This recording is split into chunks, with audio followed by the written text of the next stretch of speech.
Okay, this video has taken me 8 tries to get it right without slurring my words. So, Citizens United versus the Federal Election Commission. The Brennan Center for Justice showed spending more than doubled since 2010 to $486 million. 47% of the total spendings came from outside groups, which outweighed the candidates' spending at 41%. Citizens United was a non-profit conservative corporation that released a documentary criticizing former 2008 presidential candidate Hillary Clinton.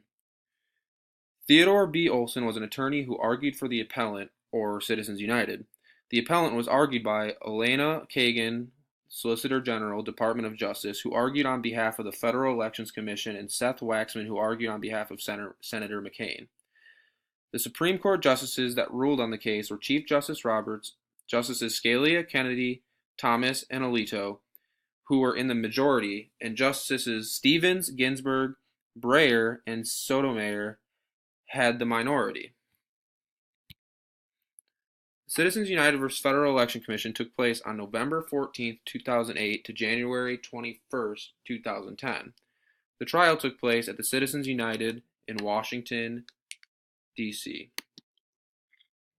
The Citizens United demanded a ban against the Federal Election Commission in the United States District Court for the District of Columbia to prevent the applications of the Bipartisan Campaign Reform Act, or the BCRA, to its film Hillary the Movie.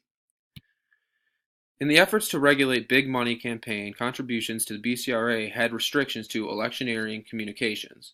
It states on the website that Section 203 of the BCRA prevents corporations or labor unions from funding these communications from their general treasuries, and also in Sections 201 and 311 require a disclosure of donors to any communications as well as a disclaimer when the communications are not authorized. Why was this an issue? Because it shows that Section 203 violated the First Amendment, and Sections 201 and 203 are unconstitutional considering the circumstances. With the advent of the Internet, prompt disclosure of expenditures can provide shareholders and citizens with the information needed to hold corporations and elected officials accountable for their positions and supporters. Came from the Washington Post, which also said it permits citizens and shareholders to react to the speech of corporate entities in a proper way. The Supreme Court, and the term started today with the campaign finance case that sort of picks up where Citizens United left off. You've called Citizens United devastating to the public interest, so I wonder if you could weigh in on this latest case. Well, the latest case would go even further than Citizens United. I mean, essentially, it would say anything goes. There are no rules in terms of how to finance campaigns.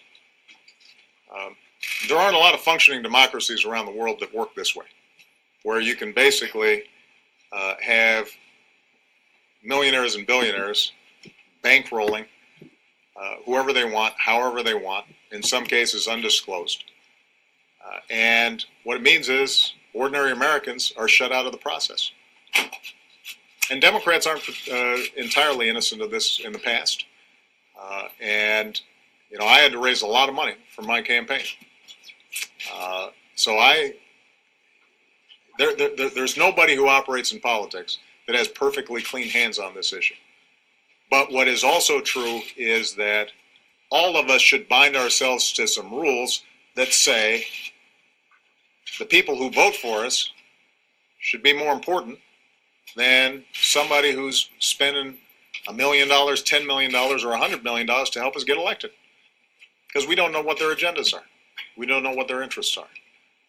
And I continue to believe that Citizens United contributed to some of the problems we're having in Washington right now. You have some ideological extremist who has a big bankroll, and they can entirely skew our politics. And there are a whole bunch of members of Congress right now who privately will tell you, I know our positions are unreasonable, but we're scared that if we don't go along with the Tea Party agenda or some particularly extremist agenda, that we'll be challenged from the right. And the threats are very explicit. And so they toe the line. And that's part of why we've seen a breakdown of just normal, routine business done here in Washington on behalf of the American people. And all of you know it. I mean, I'm not telling you anything you don't know, because it's very explicit. You report on it.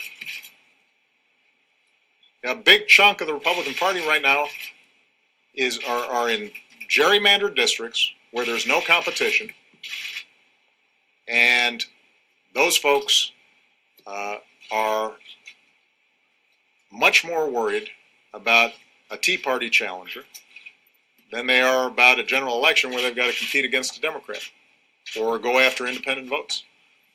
And in that environment, it's a lot harder for them to compromise.